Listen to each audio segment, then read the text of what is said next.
Hello everyone, সবাই কেমন আছো? আর আজকের দিন হচ্ছে স্যাটারডে, আর এখন সময় হচ্ছে বিকেল 4টে। বিলংস টু বেঙ্গলের তরফ থেকে আরও একবার সবাইকে ওয়েলকাম, নমস্তে অ্যান্ড সালাম। আমি ভাস্কর সরকার, আর সঙ্গে আছে বড় ভাই অর্ঘদীপ দাস। আগের ভিডিও রেসপন্সটা খুব ভালো ছিল, সবার ক্ষেত্রে অনেক কমেন্টস বা সব কিছু এসেছে, কিন্তু আগের ভিডিওতে আমরা যে ড্রোনটা নিয়েছিলাম, ড্রোনটার কোনো ফ্লাইং ফুটেজ দিতে পারিনি।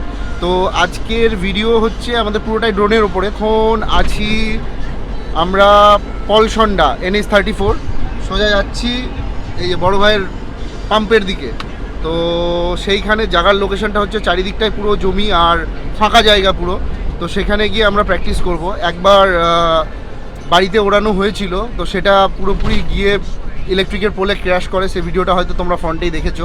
তো চলো আর দেরি না করে শুরু করি।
এখান থেকে আমরা পাম্পের দিকে পাঠাবো, মানে ড্রোনটাকে দিয়ে দেখব। আর এখানে একবার চারিদিকটা দেখে নাও, চারিদিকটা পুরো ফাঁকা, দূর দূর অবধি কিচ্ছু নেই। রাস্তায় আসার পথে গাড়ির মধ্যে আমি ড্রোনটাকে ফ্লাই করছিলাম, গাড়ির মধ্যে বসে ভিআরে, আর ড্রোনটা পেছনে উড়ছিল। তো সেটা ওড়ানোর সময় একটা গাছের সাথে আবার ধাক্কা লাগে। তো ধাক্কা লাগার পরে ড্রোন দেখছো কিছু হয়নি, এই সাইডটাতে দিয়ে স্ক্র্যাচ পড়ে, আর প্রপেলারগুলোতে জাস্ট একটু দাগ, আর কোনো কিছু নেই সেরকম। তো ড্রোন সবথেকে বড় ব্যাপার হচ্ছে ড্রোনটা যদি কোনো জায়গার সঙ্গে বেঁধে যায় গেলে, ও সেই ডিস্টেন্স থেকে নিচে চলে আসে, নিচে আসার পর সেইখানে ফ্লাই করে, মানে সাপোজ ধরো তোমার এটা আছে, তো গাছ আছে এখানে, তো ড্রোনটা এখানে ফ্লাই করলে এখান থেকে হোটে চলে আসবে, ও এসে কোনো একটা স্টেবল নিজের জায়গায় দাঁড়াবে, তারপর তুমি ভিআরে সেটাকে কন্ট্রোল করে বার করে তারপর আবার নিজের মতন ফ্লাই করো। তো এইভাবে ওই ইলেকট্রিকে যখন বেঁধেছিল তখন অলরেডি ভিআর পরে আবার সুন্দরভাবে বার করে ড্রোনটাকে ফ্লাই করা হয়। দাঁড়িয়ে আছি আর রোদের প্রচণ্ড তেজ, চলো শটগুলো দেখি।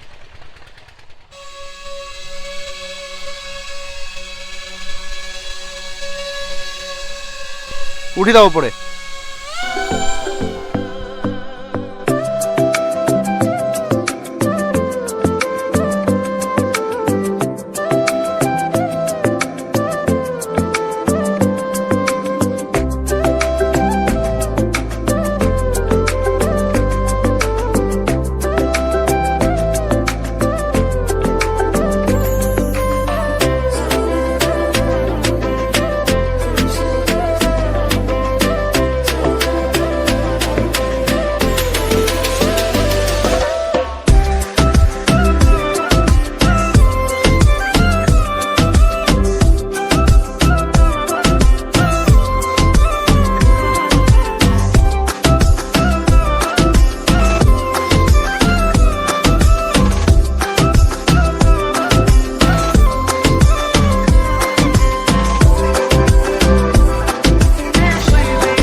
যদি গরম লাগে কোনো সময়, তো কোনো রকম কোনো টেনশন নেবে না, বুঝলে?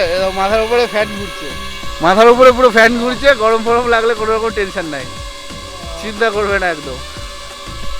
তো ফাইনালি আমাদের ভিডিও করা শেষ। তো ভিডিওটা কেমন লাগলো তোমরা জানাও অবশ্যই। আর প্রচণ্ড ভিডিও করতে করতে প্রচণ্ড খিদে পেয়েছিল। তো এই যে আমি আর বড় ভাই দুজনে চলে এসেছি একটা রেস্টুরেন্টে। তো একটু খাওয়া দাওয়া করে তারপর এখান থেকে বেরিয়ে যাব সোজা বাড়ির দিকে। তো রেস্টুরেন্ট থেকে খাওয়া দাওয়া করে বেরোনোর পর এখন আমরা চলেছি বাড়ির উদ্দেশ্যে। তো এখান থেকে আমাদের বাড়ির ডিস্টেন্স কিলোমিটার হচ্ছে প্রায় 55 কিলোমিটার।